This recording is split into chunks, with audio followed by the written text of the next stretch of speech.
Eu era um cara um pouco mais reativo. Tudo que falavam de mim na internet, alguém falava alguma coisa, eu respondia no story, ou chamava a pessoa no Instagram, queria resolver na hora e tal. Mas isso já faz um tempo, amadurecendo, tendo aprendizado, evoluindo.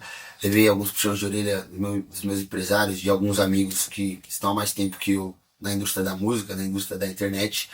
E eu vi que esse era um caminho que não me levava pra frente, não tinha algo positivo. Essa semana aconteceu um caso aí que tomou uma proporção muito grande, que está afetando a minha vida pessoal e profissional, que é um assunto que envolve meu filho, que envolve a minha vida como um todo, assim, no 360. Agora eu vou me pronunciar. Infelizmente eu não gostaria de estar fazendo isso aqui, mas eu vou fazer em respeito aos meus fãs, às pessoas que gostam de mim, às pessoas que não gostam de mim também, pois toda história tem três lados. Um lado, o outro lado e o lado que você identifica como certo ou errado, na sua opinião. E eu não vim a público antes falar sobre isso porque eu não queria envergonhar meu filho no futuro. Acho que não é algo bacana dele ver, dele presenciar. Eu não queria que isso estivesse acontecendo. Eu vou apresentar para vocês em ordem cronológica tudo o que aconteceu, desde quando eu conheci a pessoa, todos os meses, tudo que foi acontecendo, até a gente chegar aonde a gente tá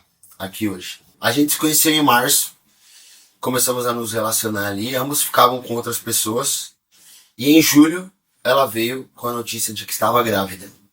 No caso, a gente ficou surpreso, mas com um misto de alegria ali da minha parte. No meu caso, eu fiquei muito feliz. Sempre deixei bem claro que meu sonho sempre foi ser pai. Não ser pai para fingir que eu sou pai. Não ser pai para negar as coisas pro meu filho, que eu jamais faria isso. Mas sim para exercer meu papel de pai, para cuidar, para amar, para dar carinho, para crescer, para dar educação, para estar junto. No caso, a gente não tinha um relacionamento. A gente, ambos ficavam com outras pessoas, se relacionavam com outras pessoas, a gente não tinha nenhum combinado, nenhum pedido, nem da minha parte, nem da parte dela, de ter uma relação assim.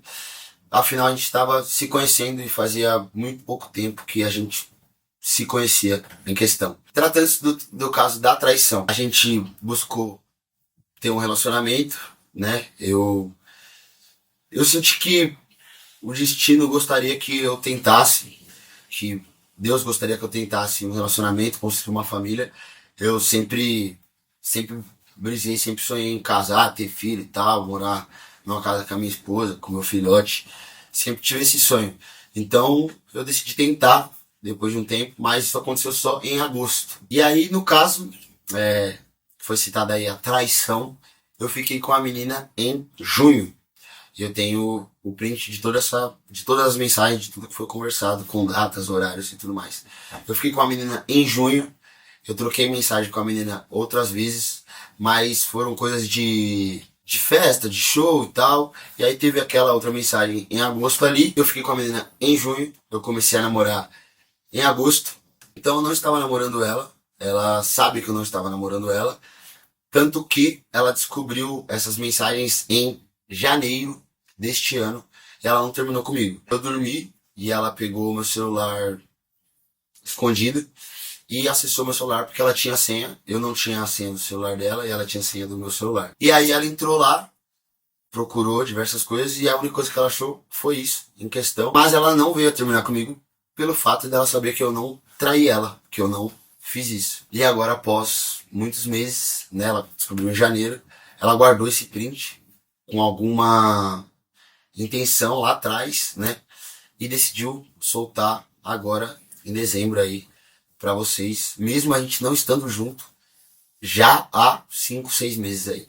Após o nosso término, eu recebi algumas mensagens e algumas acusações sobre eu não pagar a pensão pro meu filho e sobre eu negar fralda pro meu filho. Bom, isso nunca aconteceu, acredito que é meio óbvio. Se tem uma lei que funciona no Brasil, é a de pensão. Se eu não pagasse pensão pro meu filho, eu estaria preso, estaria respondendo por isso legalmente, de alguma forma. Então, eu nunca na vida vou negar nada pro meu filho, em hipótese alguma, porque ele não tem nada a ver. O que aconteceu foi um contrato verbal entre eu e a mãe do meu filho, sobre eu arcar com residência, convênio médico, babás 24 horas por dia, 7 dias na semana, então é 29 mil de aluguel, né? Uma casa no valor de 29 mil, duas babás 24 horas por dia, 7 dias na semana, convênio médico e eu durante todo esse tempo em que a gente se relacionou, eu sempre arquei com todas as despesas. Eu tenho os comprovantes de tudo. Então, água, luz, mercado, detetização, gás, absolutamente tudo relacionado a nós três era responsabilidade minha. E tudo que eu tô falando aqui pra vocês, eu não tô falando querendo me crescer ou ter mérito perante a isso, porque eu sei que isso é minha responsabilidade. As desavenças começaram quando foi me solicitado que eu registrasse as babás que trabalham na casa do Rio de Janeiro, quando na verdade eu remunero elas. Porém, não faz sentido que eu registre as babás que trabalham numa casa que eu não moro e que eu não convivo. Que eu não sei se elas estão sendo bem tratadas, eu não tenho um controle sobre faltas, sobre horários, sobre nada disso, então eu não, para eu me resguardar, todos os colaboradores da minha casa são registrados por mim. E quem trabalha na casa do Rio de Janeiro deve ser registrado por quem é responsável pela casa. Então, comercialmente, profissionalmente, quem trabalha com algum colaborador em casa entende que isso faz total sentido.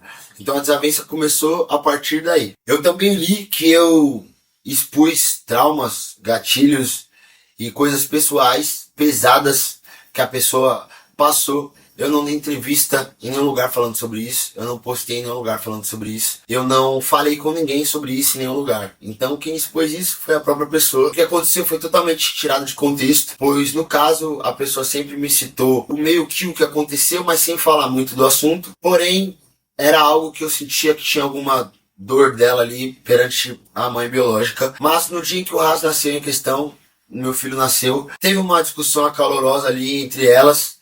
Eu fiquei muito chateado, muito mexido com a situação.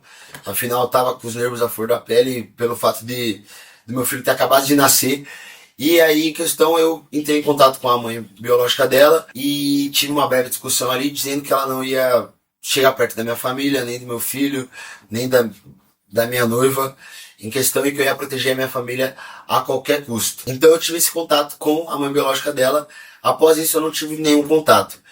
Depois que aconteceu a penúltima exposição, sem ser essa que aconteceu agora, sobre eu não pagar pensão e sobre eu negar fralda pro meu filho, eu procurei a família dela, os amigos, para tentar amigavelmente, para a gente tentar conversar, porque eu vi que a comunicação com ela era algo muito difícil de conseguir se conectar e tentar algo saudável. Algumas pessoas do meu lado também tentaram conversar com ela para a gente deixar tudo em paz, em calma. A gente tentou através de advogados, através de amigos próximos, através de empresários, através de terapeutas, através de psicanalista, mas o contato ficou muito difícil, a comunicação ficou muito difícil e eu entrei em contato com a família dela justamente para isso, pois eu disse que eles precisavam de alguma forma tentar parar ela, pois ela não estava pensando no futuro do filho, no futuro dela. Se parar pra pensar de verdade assim, é meio vergonhosa toda essa exposição. E isso só faz mal para ambas as partes e principalmente para uma criança que está no meio de tudo isso, que vai crescer e vai ver isso. Então eu entrei em contato